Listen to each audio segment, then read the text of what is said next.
होडल महारानी किशोरी कॉलेज में केंद्रीय मंत्री कृष्णपाल व पूर्व मंत्री हर्ष कुमार और विधायक हरेंद्र ने प्रधानमंत्री नरेंद्र मोदी के 12 साल पूरे होने को लेकर स्वच्छता अभियान और पौधारोपण किया। इस मौके पर केंद्रीय मंत्री कृष्णपाल ने कांग्रेस पर जमकर बरसे और कहा कि 12 सालों में एनडीए की सरकार में देश के विकास में आगे बढ़ा। होडल में कार्यक्रम में पहुंचे केंद्रीय मंत्री कृष्णपाल ने कहा कि प्रधानमंत्री नरेंद्र मोदी के 12 साल की उपलब्धियों को लेकर पुस्तक लिखी, जिसे लोगों को पुस्तक दी गई। उसी मुहिम के चलते स्वच्छता अभियान और पौधारोपण किया गया। इस अवसर पर कृष्णपाल ने राहुल के वोट चोर के बयान पर पलटवार करते हुए कहा कि सर्वोच्च न्यायालय ने फैसला दे दिया, लेकिन कांग्रेस का राजकुमार न सुप्रीम कोर्ट को मानता है और न ही सामाजिक संस्थानों को मानता है, न कांग्रेस कार्यकर्ताओं को मानता है। वो तो समाज में अराजकता का माहौल फैलाना चाहता है, लेकिन वो अब इस देश में संभव नहीं। इसके लिए वो कभी चुनाव आयोग पर सवाल नहीं कभी लगाते हैं और कभी ईवीएम पर आरोप लगाता है। कृष्णपाल ने कहा कि जब तक ऐसा नेतृत्व कांग्रेस में रहेगा, कांग्रेस से इसके बुरे दिन देखने ही पड़ते रहेंगे। होडल महारानी किशोरी कॉलेज में पहुंचे केंद्रीय मंत्री कृष्णपाल का पूर्व मंत्री हर्ष कुमार और विधायक हरेंद्र ने पुष्पगुच्छ देकर सम्मानित किया।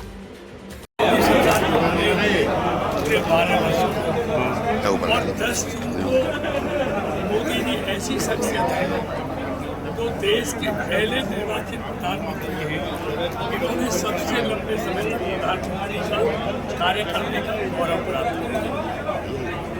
इन 12 सालों में जो देश में जो बदलाव आया है, जो देश विकास के मामले में तेज गति से आगे बढ़ा है, उन 12 सालों की उपलब्धियों को लेकर हम लोगों के बीच में जाएंगे। इसमें प्रमुख लोगों से मिलना है, उनको 12 साल की जो उपलब्धियां हैं उनको पुस्तक देनी है, वृक्षारोपण करना है, स्वच्छता का अभियान चलाना है और बुद्धिजीवी सम्मेलन करना है।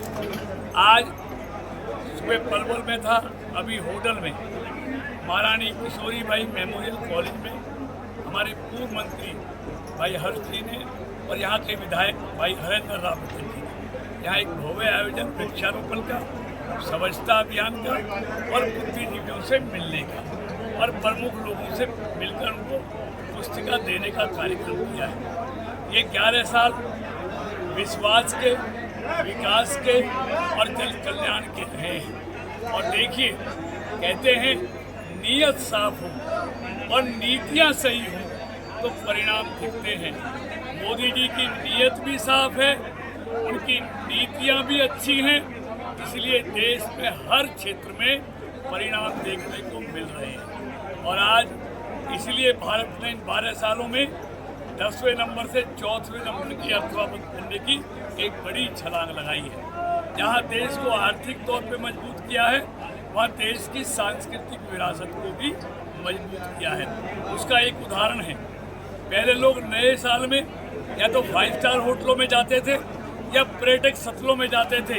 ये इतना बड़ा बदलाव है, इस बार नए साल के उपलक्ष्य में मंदिरों में और तीर्थ स्थानों में पैर रखने की जगह भी नहीं थी। यानी कि लोगों में जो सनातन के प्रति जो अलग जगी है वो देखने को मिल रही है। मंत्री कल क्या कहेंगे? देखिए, कांग्रेस का मैं क्या कहूँ, वो सर्वोच्च न्यायालय ने SIR पर फैसला दे दिया। अब ये कांग्रेस का राजकुमार है, न सुप्रीम कोर्ट को मानता है, न संवैधानिक संस्थाओं को मानता है, न न्यायालयों को मानता है और न अपने कार्यकर्ताओं को मानता है। वो तो जिद्दी जैसे कोई बच्चा होता है, वो जिद्दी है, देश में अराजकता का माहौल पैदा करना चाहता है। चुनावों से तो उसको गद्दी मिल नहीं रही, इसलिए वो देश में अराजकता फैलाना चाहता है जो इस देश में संभव नहीं है। इसलिए कभी वो चुनाव आयोग पर आरोप लगाता है, कभी ईवीएम मशीनों पर आरोप लगाता है, कभी संवैधानिक संस्थाओं पर आरोप लगाता है। जहाँ जीतता है वहाँ सारे आरोपों से दूर हट जाता है, और जब हार जाता है तो यही आरोप लगाने के अलावा उसके पास कुछ भी नहीं है। और जब तक ऐसा नेतृत्व कांग्रेस के पास रहेगा, कांग्रेस को इससे भी बुरे दिन और देखने पड़ेंगे। ठीक है।